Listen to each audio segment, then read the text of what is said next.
The G Fund doesn't even keep up with inflation, Josh.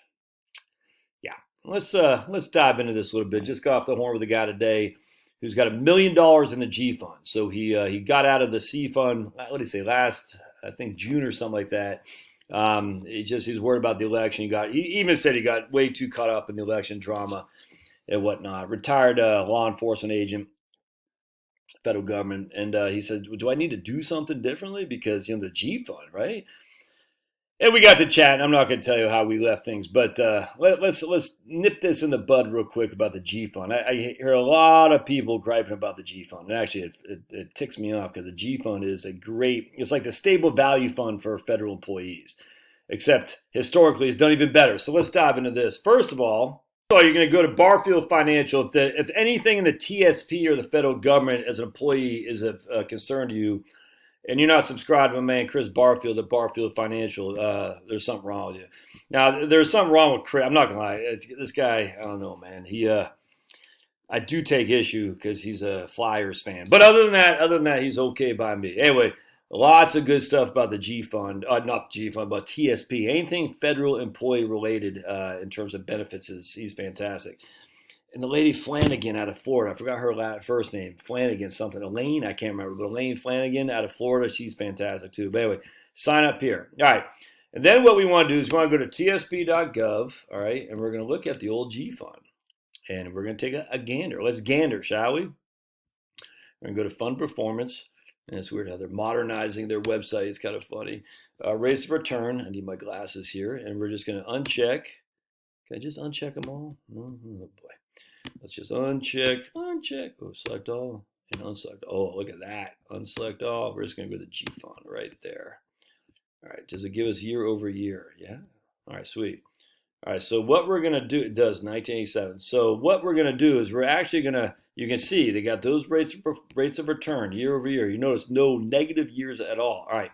So what we're going to do, though, is we're going to import that into this spreadsheet.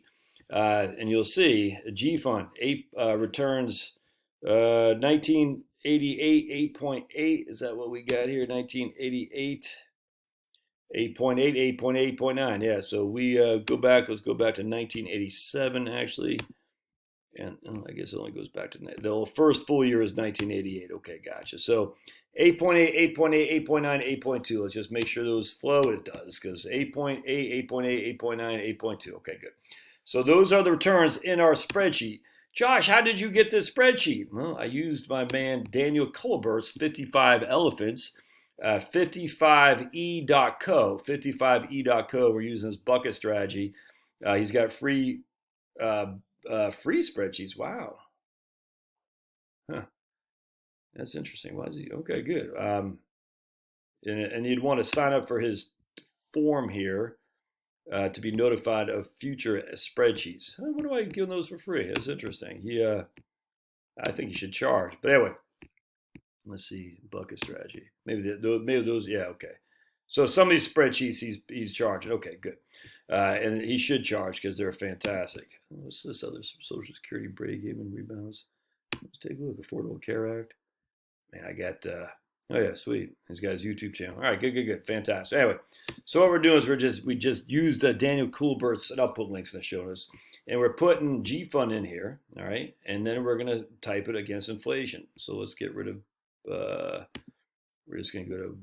We got bucket 2. Okay, all we're doing is we're saying let's get rid of this right here. I don't need a bucket 2, but I got the 2 bucket. Okay, that's fine. All we're doing is we're gonna say okay. Here's inflation. Here's G Fund. Here's inflation. Here's G Fund. Here's inflation. Here's G Fund. Inflation, G Fund. Inflation, G Fund. Inflation, G Fund. Inflation, G Fund. Look at that. 1987. Look at that. Let's go back. Every single year, the G Fund has beat inflation. 2008, they're equal to 3.8%.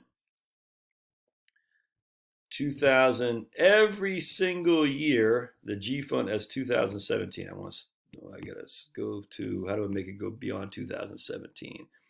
Don't know off the top of my head. I wonder if I gotta do loop year. Let's go to 2019. Does that change things? Let's see. Let's just start with 2017. Do I got 20 years in here or something like that? over 30 years. Let's go to, let's say 84 years. Let's see if that changes anything. There we go. Oh, okay. So 2000, we got 2020 in here yet? No. Okay, so 2019, every year to 2019, right there. So G Fund 1, G Fund 1, G Fund 1, G Fund 1, G Fund 1, G Fund 1, G Fund 1, right there. 2012 inflation 1, 2011 inflation 1, G Fund, tie, G Fund. You get a strategy or you get you're seeing something here, 5, G Fund. Every year, other than 2 years. In 2000, what was that? 2012 and 2011, and then a tie in 2008. So if you go back to 1988, from 2019 to 1988, take my trusty calculator, that's 31 years. The G Fund has beaten inflation 28, has lost it 2, and tied it once. That's Harlem Globetrotters versus the Washington General returns there, my friends.